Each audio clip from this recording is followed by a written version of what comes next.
तो बच्चों आज हम पढ़ेंगे टिश्यूज चैप्टर, ठीक है। और इस वीडियो के लिए स्पेशली एक रिक्वेस्ट आया है मुझे, तो इसीलिए मैं ये चैप्टर आपको पढ़ाने जा रहा हूँ। सो शुरू करते हैं। A cell is the lowest level of cellular organization. It is the smallest living unit and is capable to performing all the functions of life. In unicellular organisms like amoeba, paramecium and bacteria, all functions are carried out by the single cell, but it is not so in multicellular organism. अगर मैं दूसरी भाषा में कहूँ तो a cell is a smallest structural and functional unit of life, यानी कि एक सेल जो है वो सबसे छोटी स्ट्रक्चरल और फंक्शनल यूनिट है किसकी? लाइफ की, जीवन की। कहने का मतलब ये है कि सेल जो है बहुत छोटा होता है, ठीक है, और बहुत सारे सेल्स मिलकर, यानी कि मिलियन एंड मिलियन सेल्स मिलकर क्या बनते हैं? टिश्यू बनते हैं। और बहुत सारे टिश्यूज़ मिलकर ऑर्गन बनते हैं, और बहुत सारे ऑर्गन मिलकर एक सिस्टम बनता है, और बहुत सारे सिस्टम मिलकर एक बॉडी बनती है। इसीलिए सेल को कहा गया है एक बेसिक स्ट्रक्चरल यूनिट। उसके बाद इसे कहा गया है एक फंक्शनल यूनिट ऑल्सो, यानी कि फंक्शनल यूनिट भी इसे कहा गया है फंक्शनल यूनिट। क्यों? क्योंकि हमारे शरीर की या फिर किसी भी ऑर्गेनिज्म का जो शरीर जो भी फंक्शन करता है वो एक्चुअली वो सेल ही करता है। तो सारा फंक्शन कौन करता है? सेल करता है। इसीलिए इसको फंक्शनल यूनिट भी कहा जाता है। तो इसीलिए इसका जो एप्रोप्रिएट डेफिनेशन होगा, a cell is a basic structural and functional unit of life. और बच्चों कुछ कुछ ऑर्गेनिजम्स है, जैसे कि आप बात करें अमीबा, पारामेशियम या फिर बैक्टीरियास, ये सारे ऑर्गेनिज्म जो है वो केवल एक ही सेल से बने होते हैं, केवल एक ही सेल के, ठीक है। और उसे हम यूनिसेलुलर ऑर्गेनिज्म कहते हैं। और यूनिसेलुलर ऑर्गेनिज्म क्या करते हैं? क्योंकि वो एक ही सेल से बना होता है तो उनका एक ही सेल सारा फंक्शन करते हैं, ठीक है। रिप्रोडक्शन हो, मूवमेंट हो, या फिर आप कहो डाइजेशन हो, एब्जॉर्प्शन हो, एसिमिलेशन हो, कुछ भी फंक्शन हो, यानी कि जितना भी फंक्शंस होता है उनका बॉडी में, वो सारा का सारा वो एक ही सेल फंक्शन करती है। लेकिन मल्टी सेलुलर ऑर्गेनिज्म के केस पर ऐसा नहीं होगा। अब भाई ये मल्टी सेलुलर ऑर्गेनिज्म क्या है? सो बच्चों मल्टी सेलुलर ऑर्गेनिज्म ऐसे ऑर्गेनिज्म है जो बहुत सारे सेल्स मिलकर बने हैं, यानी कि उनका जो बॉडी है वो बहुत सारे सेल्स मिलकर बने हैं, मिलियन एंड मिलियन सेल्स मिलकर बने हैं। और मल्टी सेलुलर ऑर्गेनिज्म का एक सेल एक ही तरह का फंक्शन करते हैं, दूसरा सेल दूसरा तरह का फंक्शन करते हैं, ठीक है। तो यहाँ पर यूनिसेलुलर ऑर्गेनिज्म का जैसा नहीं होगा। तो एक पर्टिकुलर तरह का सेल एक पर्टिकुलर तरह की फंक्शन करेगी, तो दूसरी पर्टिकुलर तरह के सेल्स दूसरी तरह की फंक्शन करेगी। तो यहाँ पर हर एक तरह का सेल्स अलग अलग फंक्शन करती है, यानी कि मल्टी सेलुलर ऑर्गेनिज्म के केस पर। जैसे कि अगर इंजेक्शन करना हो तो वो दूसरी तरह का सेल करेंगी, डाइजेशन के लिए कोई दूसरा तरह का सेल्स होते हैं, रेस्पिरेशन के लिए अलग सेल होते हैं, एक्सक्रीशन के लिए अलग सेल्स होते हैं, रिप्रोडक्शन के लिए अलग सेल होता है। तो इस तरह से अलग अलग तरह का सेल अलग अलग तरह का फंक्शन करते हैं मल्टी सेलुलर ऑर्गेनिज्म के केस पर। तो बच्चों इससे क्या पता चलता है? इससे ये पता चलता है कि जितने भी मल्टी सेलुलर ऑर्गेनिज्म हैं उनके जो बॉडी जो है वो हाईली ऑर्गेनाइज्ड होते हैं। तो बच्चों एक ही तरह का सेल, ठीक है, जिनका साइज सेम हो, शेप सेम हो, वो क्या करते हैं? वो टीम अप कर लेते हैं, यानी कि एक साथ जुड़ जाते हैं और वो टीम अप करके मिल के एक ही तरह का फंक्शन करते हैं, यानी कि एक ही तरह का काम करते हैं। और उस सेल का जो टीम होता है, यानी कि उसका जो ग्रुप होता है, उसी को हम क्या कहते हैं? टिश्यूज़ कहते हैं। क्या कहते हैं? टिश्यूज़ कहते हैं। तो अगर आप टिश्यूज़ का डेफिनेशन लिखना चाहो तो आप ये लिख सकते हो कि a group of similar cells that work together to do same job is called tissue, यानी कि ऐसा सेल्स का ग्रुप जो दिखने में भी सेम हो, उनका स्ट्रक्चर भी सेम हो, उनका शेप भी सेम हो, और वो एक ही तरह का फंक्शन करते हो, इस तरह का टिश्यूज़ को हम क्या कहते हैं?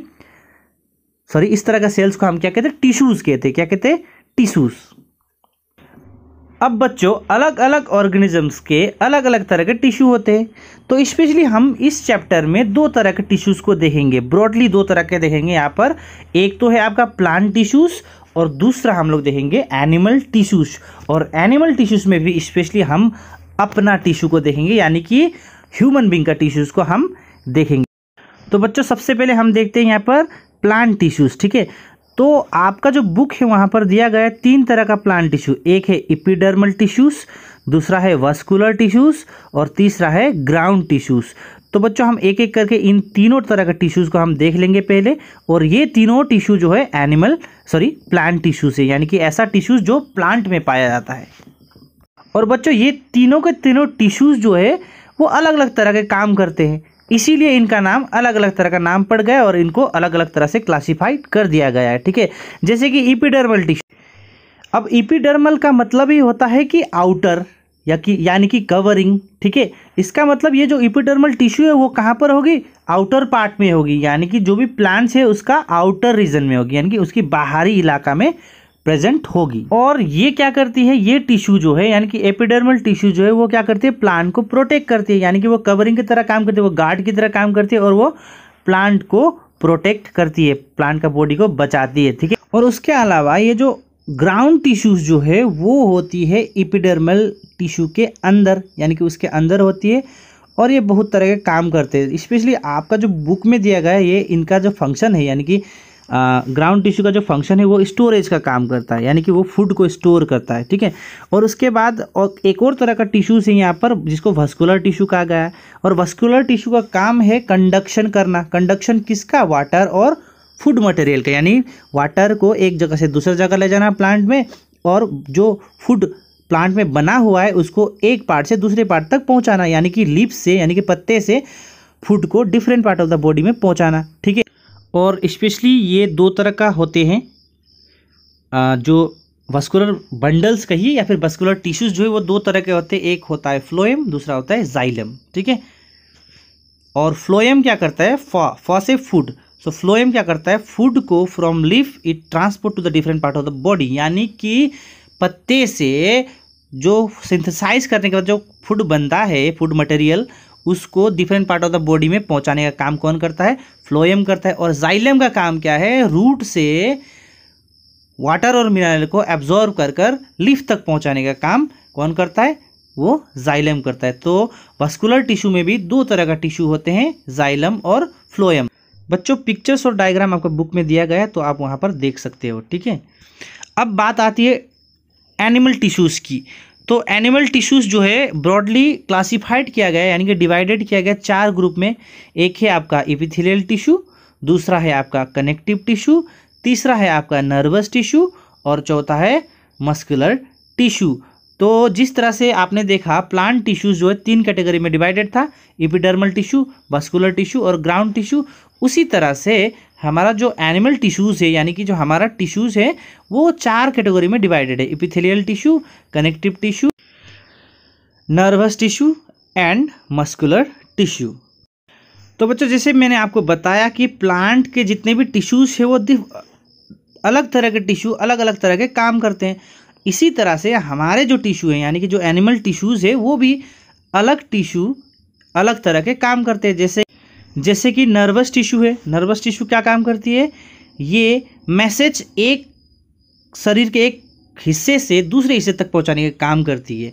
एक पार्ट से दूसरी पार्ट में मैसेज पहुंचाने का काम कौन करती है, हमारा नर्वस टिश्यू करती है। उसी तरह से एपिथेलियल टिश्यू क्या करती है, ये एक प्रोटेक्टिव टिश्यू है। ये क्या है, प्रोटेक्टिव टिश्यू। ये कहाँ पर पाया जाता है, हमारा स्किन में पाया जाता है और ये हमारे जो ऑर्गन्स है या फिर हमारा जो शरीर है उसको प्रोटेक्ट करती है। उसी तरह से कनेक्टिव टिश्यू क्या करता है, कनेक्टिव टिश्यू हमारे बॉडी पार्ट्स को कनेक्ट करते हैं। और कनेक्टिव टिश्यू में कौन कौन सा आता है आपका, कनेक्टिव टिश्यू में आपका आता है बोन, कार्टिलेज, उसके अलावा आपका ब्लड भी इसी कैटेगरी में आता है, कनेक्टिव टिश्यू के कैटेगरी में, ठीक है। और ये क्या करते हैं, ये हमारे शरीर को यानी कि हमारे बॉडी पार्ट्स को कनेक्ट करती हैं और उसे सपोर्ट भी देती हैं, ठीक है। नाउ तो बच्चों अब हम देखते हैं ऑर्गन्स, ठीक है। बच्चों मैं आपको एक सिंपल सा उदाहरण के साथ मैं आप समझाना चाहूँगा एग्जाम्पल के साथ। जैसे कि गिट्टी और बालू यानी कि सैंड और आप कह सकते हो सीमेंट को भी ले सकते हो, सैंड और सीमेंट जुड़ के कंबाइन होके एक ईंट बनता है कि नहीं। और एक ईंट जुड़कर यानी कि मिलकर एक दीवार बनता है और दीवार यानी कि 4 दीवार जुड़कर या फिर यानी कि 4 दीवार मिलकर एक कमरा बनता है। और उसी तरह से बहुत सारा कमरा मिलकर एक घर बनता है। तो बच्चों यहाँ पर ऑर्गेनिजम्स पे भी ऐसा ही होता है, एक एक सेल मिलकर यानी कि बहुत सारे सेल्स मिलकर टिश्यूज़ बनते हैं और बहुत सारे टिश्यूज़ मिलकर ऑर्गन बनते हैं और बहुत सारे ऑर्गन मिलकर सिस्टम बनते हैं और बहुत सारे सिस्टम मिलकर क्या बनता है, बॉडी बनता है। ठीक है, तो यहाँ पर जो ऑर्गन बनती है वो कैसे बनती है, बहुत सारे टिश्यूज़ मिलकर ऑर्गन बनती है। अब एग्जाम्पल का तौर पर मैं आपको बता दूं, आपका जो स्टोमक है, स्टोमक एक ऑर्गन है, आपको पता है ये एक ऑर्गन है और ये स्टोमक यानी कि ये ऑर्गन बहुत सारे टिश्यूज़ मिलकर बने हैं, जैसे कि nervous tissue, blood tissue, fat tissue, muscle tissue. So इस तरह से बहुत सारे टिश्यूज़ मिलकर आपका जो स्टोमक है वो बना है। तो यहाँ पर आपको क्या समझ आया, हमें ये समझ आया कि बहुत सारे सेल्स मिलकर क्या बनते हैं, टिश्यूज़ बनते हैं और बहुत सारे टिश्यूज़ मिलकर ऑर्गन बनते हैं और बहुत सारे ऑर्गन्स मिलकर सिस्टम्स बनते हैं। और उसी तरह से बच्चों stomach, mouth, food pipe, small intestine, ये सारे के सारे आपके डाइजेशन सिस्टम यानी कि डाइजेस्टिव सिस्टम के ऑर्गन है और ये सारे के सारे ऑर्गन्स बहुत सारे टिश्यूज़ मिलकर बने हैं और इनका एक स्पेसिफिक फंक्शन है। क्या फंक्शन है इनका, डाइजेशन करना है कि नहीं, इनका काम क्या है, डाइजेशन करना। और उसी तरह से जो आपका दिल है यानी कि आपका जो हार्ट है वो भी एक ऑर्गन है और वो क्या करता है, वो ब्लड को पंप करता है कि नहीं, वो ब्लड को प्यूरिफाई करने का काम करता है, पंपिंग करने का काम करता है।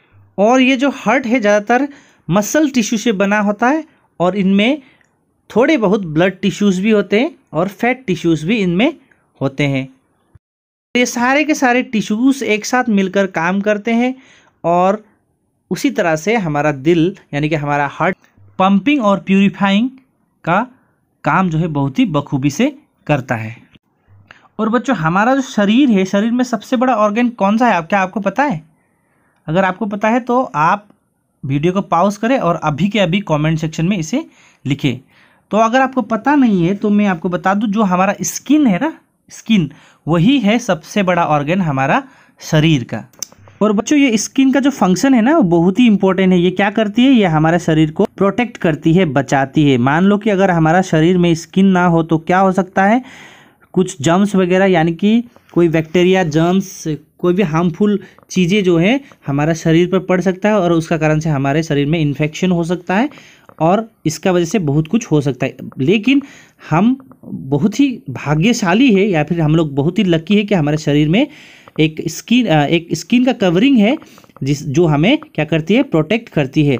और स्किन का एक और फंक्शन है, ये क्या करती है, ये हमारे शरीर से वेस्ट को बाहर फेंकने में भी मदद करती है, जैसे कि नमक हो, पानी हो या फिर हीट, जैसे कि हमारा स्वेट है यानी कि पसीना है कि नहीं। तो इस तरह से ये ऑर्गन्स, स्पेशली ये जो हमारा स्किन है, ये हमें हमारा शरीर को कवर करती है और प्रोटेक्ट भी करती है। और दूसरा ये क्या करती है, वेस्ट मटेरियल को बाहर रिमूव करने में भी मदद करती है। तो मुझे लगता है ये वीडियो कुछ ज़्यादा ही लंबा हो गया है, तो यहीं पर मैं इस वीडियो को रोकता हूँ। फिर मैं इस चैप्टर को कंटिन्यू करूँगा, दूसरे वीडियो में मिलेंगे और वहाँ पर हम और भी चीज़ें जानेंगे इस चैप्टर से रिलेटेड। ठीक है।